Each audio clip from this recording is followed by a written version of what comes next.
স্বামী মারা গেলে কি স্বামীকে স্ত্রী ধুতে পারবেন, বা স্ত্রী মরলে স্বামী ধুতে পারবেন? হ্যাঁ, স্বামী মরলে স্ত্রী ধোয়াবে, স্ত্রী মরলে স্বামী ধোয়াবে, এটাই সুন্নত। স্ত্রী মারা গেলে স্বামী তাকে ধোয়াবে, এটাই ইসলামের বিধান।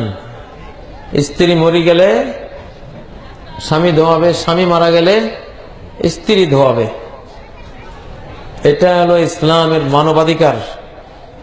কিন্তু বাংলাদেশে একটা ভুল মশলা আছে, স্বামী মরে গেলে আর স্ত্রী তাকে ধোয়াতে পারবে না, স্ত্রী মরে গেলে স্বামী তাকে দেখতেও পারবে না। ভুল।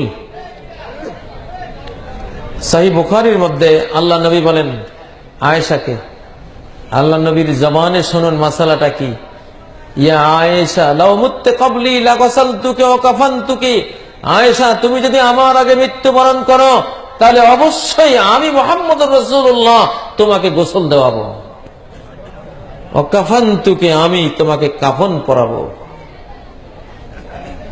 আয়েশাকে বলেছেন আল্লাহর নবী, কারণ একজন স্বামী তার স্ত্রীকে যতটা বুঝে দুনিয়ার আর কেউ ততটা বুঝবে না। স্ত্রীর দোষগুণ স্বামী জানে, স্বামীর দোষগুণ স্ত্রী জানে। তারা তাদেরকে দেখলে কোনো শরম নাই, লজ্জা নাই। স্বামীর দেহে একটা দোষ আছে, স্ত্রীর দেহে একটা দোষ আছে, অন্য লোক দেখলে এটা অনেক বড় লজ্জা। ওই মানুষটা আজীবন যে দোষটা ঢেকে রেখেছে অন্যকে দেখায় নাই, মৃত্যুর পরে এখন সে অসহায় হয়ে গেল আর তার দোষটা আরেকজন দেখলো, এটা তার সাথে বিশ্বাসঘাতকতা, ঠিক নয় কি? এজন্য সহিহ হাদিস, লাউ মুত্তা ক্বাবলি লাগাসালতুকি ওয়া কাফানতুকি, আয়েশা আমার স্ত্রী তুমি যদি মারা যাও অবশ্যই আমি ধোয়াবো, আমি কাফন করাবো, আর কাউকে আমি এটা করতে দেব না। এটা মহব্বত, ভালোবাসার দলিল। বাইহাকির মধ্যে হযরত ফাতেমার মৃত্যু সম্পর্কে রয়েছে, গাসালা আলিয়ুন ফাতেমা রাদিয়াল্লাহু আনহা, নবীর সবচেয়ে আদরের কন্যা ফাতেমা রাদিয়াল্লাহু তাআলা আনহা যখন মৃত্যুবরণ করলেন, তখন হযরত ফাতেমাকে গোসল দেওয়ালেন তার স্বামী আলী রাদিয়াল্লাহু আনহু, ফাতেমাকে কাফনও পরালেন আলী রাদিয়াল্লাহু আনহু, ফাতেমাকে রাত্রে কবরে নামালেন আলী রাদিয়াল্লাহু তাআলা। স্ত্রী মরলে স্বামী ধোয়াবে, স্বামী কাফন করাবে, স্বামী দাফনও করতে পারবে। কত সুন্দর মানবাধিকার।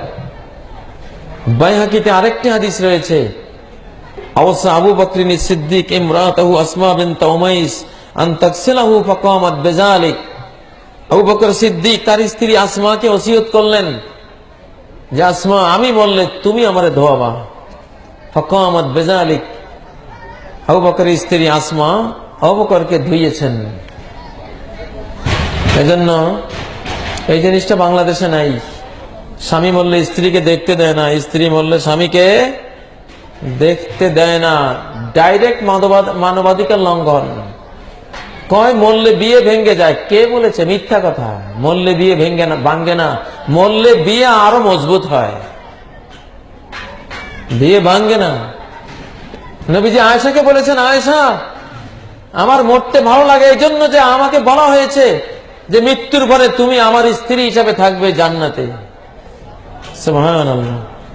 উরিতুকে যাওজাতি ফিল জান্নাহ, জান্নাতে আমার স্ত্রী হিসাবে তোমাকে দেখানো হয়েছে। এই জন্য আয়েশা জান্নাতে চলে যাচ্ছি, তুমি তো আসতেছো, আসবা, এই জন্য যেতে পারতেছি, আমার কষ্ট লাগছে না। সুবহানাল্লাহ।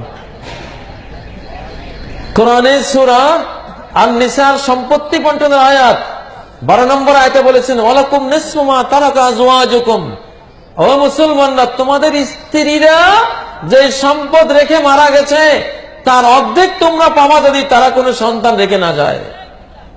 মৃত্যুর পরে মরে গেছে স্ত্রী, আল্লাহ বলতেছে তোমাদের স্ত্রী। মরলে যদি বিয়ে ভেঙে যেত তাহলে আল্লাহ স্ত্রী বললেন কেন? মরার পরে যদি স্ত্রী নাই বা থাকে তাহলে আল্লাহ আজওয়াজুকুম কেন বললেন? যে তোমাদের স্ত্রীরা মৃত্যুর পরে সম্পত্তি যদি রেখে যায়, স্ত্রী রেখে যাওয়া সম্পদ তোমরা পাবা অর্ধেক, কারণ তোমার স্ত্রী ছিল, সে এখনো স্ত্রী আছে। বেগানা হয়ে গেলে তুমি সম্পদ পাও কেমনে?